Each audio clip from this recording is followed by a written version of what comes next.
Hi, welcome to another video for simonsvideo.com. My name is Simon Day, and today I'm going to do a Let's Play Clash of Clans, and this is episode 4. And what I'm going to do today is a couple of replays, and of course tell you why I do what I do in a very simple form.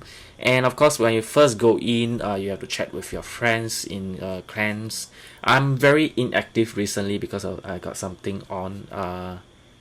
Yo, Simon, I was the one that sent it. Yes, I got it. Okay, so what I'm gonna do now is do a simple replay of my base. This is the latest update to my current base.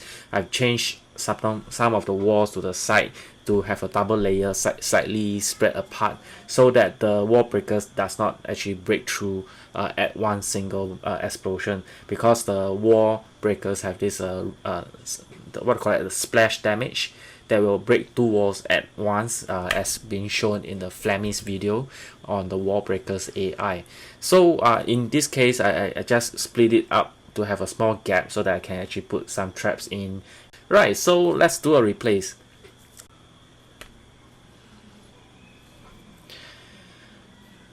Okay, so I've seen this previously. So the attack comes from here initially. So the level 6 archers are attacking my town hall, which is pretty undefended. So I'll get a 12-hour shield. My level 1 barbarian king is really sucky. They have not much of a health. Here comes the wall breakers, and the first wall breakers actually missed the target, and the level 6 giant is actually went around the walls just to get the cannon, and unfortunately got killed. Here comes the reinforcement are very good at this particular point, but they actually deploy lightning spells to destroy majority of my reinforcement, which is very expensive spells to actually waste on reinforcement, but it is a good way to use it. Previously I've used spells. If you can actually trick the reinforcement onto a certain towers before you use the spells, will be much better, but obviously I don't think he wants to waste more troops to rearrange my reinforcement troop. Here come all the level 6 giants. Currently the wall breakers I break through the second layer of the wall, and the giants have a chance to go in. Here comes the barbarian and the two wall breakers. Unfortunately the two wall breakers still need to get through before they can actually break the center of the base. Okay, here comes the wall breaker actually break the center of the base, and here comes the goblins. This is how I would also attack my own base, but as you can see from here, my three wall breakers, my three mortar are doing a good job eliminating some of these goblins, and the wizard tower actually did a good job here, eliminating like some of the goblins at one shot. Here comes the rest of the goblins trying to on my dark elixir. What else? Okay, so now comes to the part where half my resource has been taken. So you can see that why I place my elixir storage separately from the other elixir storage is because of this reason, so that the goblins will not take them at one shot. So from here, the reinforcement of the enemy just came in from the top side. Let me fast forward so that you can actually see it in 21 seconds, 18 seconds. And basically that is the end of it. They didn't deploy any more troops. So so you can see how this base actually works. In any event the enemy will attacks in wall breakers, they'll still be able to get through, but because of the placement of the elixir storage and the gold storage, it does have a better chance of surviving at least half of the resource. Okay, from here you can see what else. Okay, this is one of the attack, also pretty good, getting about 46% of my base. So let's take a look at this Haticus. Okay, this I can't remember where it comes from. Let me fast forward a bit. Okay, so a single archer trying to get rid of the town hall will take a long time. So if let's say you're the attacker, try not to do that. So this guy tried to remove one of my wizard tower using lightning spells, which is a pretty good idea considering if you want to take some of the elixir storage without the protection of the wizard tower. Here comes the Barbarian King level 5, which is very high. The wall breakers actually get in, which is cool. Breakthrough. Wow, it actually deploy like I think 6 or 7 wall breakers at one shot. I think it's a waste of wall breakers because a single wall breaker actually costs a lot of elixir. Okay, my air bomb actually destroy like half of the minions. Here comes the goblin. The goblin is going through to get the dark elixir, which is I think successful because looking at that scary amount of goblins. Okay, here comes the rest of my gold is being taken up by the goblins, but luckily my wizard, my archers, and my mortar actually protects the rest of the resource. As you can see, again, it does not have the ability to get all of my resource in one shot. And if you want to see what else, 175 archers only get like the 63k gold and 46% destruction. Maybe I can take a look on this. Let's hope I can do this attack properly. Let's see if I can do at 1668 trophies. Let me see if I can win a single attack. 155 elixir. Let me see. I do have minions, but the air defense is protected, so I'm not going to attack this. This is well protected. Okay, low resource.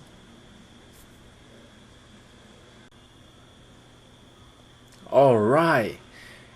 Okay, so looking at this, this particular base has been attacked previously, and you can see very clearly that the Ken Castle is exposed, the resource is exposed as well, and this very high resource seems like a good base to attack. And let me see what else it is exposed. There's no the air defense is exposed. Okay, let's get rid of the air defense first. Of course, see if I can lure out some of the Clan Castle troops. Let me see if I can get the Clan Castle troop. Yes, one barbarian. Is there any reinforcement? There's no reinforcement, so let me get around this first. And one explosion and dum dum dum.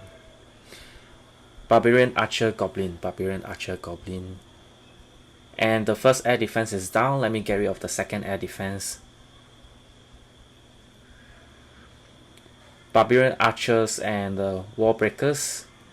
Now it's Barbarian Archers, Barbarians Archers, and 2 Giant. Let me put a healing spells to heal my Giant so I can get through to the nearest air defense. Let me see if there's any additional air defense. Nope, there is no additional air defense. So let me time this properly and see if I can do this with a Barbarian King to get into the base. And of course, now that the air defense is down, I can put my minions all over this area because the air defense is down.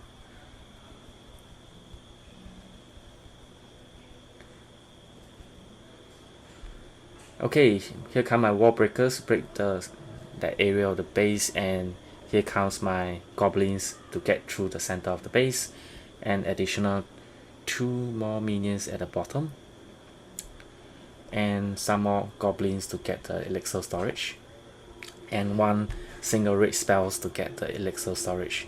Oh damn! Have you ever got this before? You drop the spells accidentally at a place that is not the appropriate place, not the correct place. Okay, here comes the minions getting rid of the rest of the buildings. Is there any other buildings? There's 1 more buildings on the outside. So 52 seconds. I've forgotten to take the builder's hut on the outside. So hopefully my minions and my troops can get the rest of the buildings.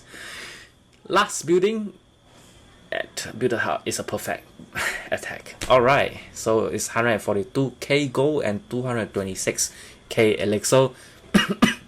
Wasted quite a number of gold on the spells, but for this particular attack it's actually worth it.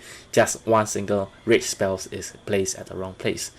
So basically let's create my 1 healing 2 rage spells. This is my usual operandish.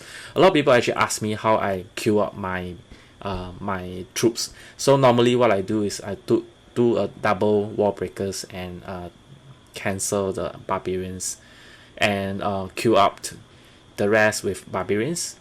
The other barracks I go with 2 wall breakers, cancel my archers and queue up the rest with archers. And the other one is 2 wall breakers, cancel the rest of the queues, and have about 40 goblins, 40 to 45 goblins, and queue out the rest with barbarians and archers. And the rest is 2 or 3 wall breakers, it's up to you, and the rest with giants. And of course, if you want to have a little bit of minions to help out on the air defense, you can get 10 or 5 to donate to your troops as well, to your clans. Let's say you got someone you want to donate, you can actually donate to them. Sometimes I have 1 giant and let's say 2 1 barbarian or 2 barbarian, 2 archers. Then you can have a more variety of donation instead of just pure giant to donate. A lot of people do not like that, so you can have a mixture like 1 giant, 2 archers, 2 barbarians, or 1 giant, 1 minions. Minions actually, let me see how much space it takes. It actually takes let me see, 2 spaces, so you can have 1 minions, 2 archers, 1 giant, in that sense. Well, basically that's it for this Let's Play Clash of Clans. This is episode 4. I hope you like this video. Of course, do comment in the comment section below what you like, what you do not like. Of course, do advise me if I've done something wrong. And of course, share this video to someone who needs it. And of course, subscribe to this channel. Right, so thank you very much for watching Simon's video. Have a nice day. See ya! Bye-bye. To support for this podcast, please visit simonvideo.com for more podcasts and application reviews. Thank you very much.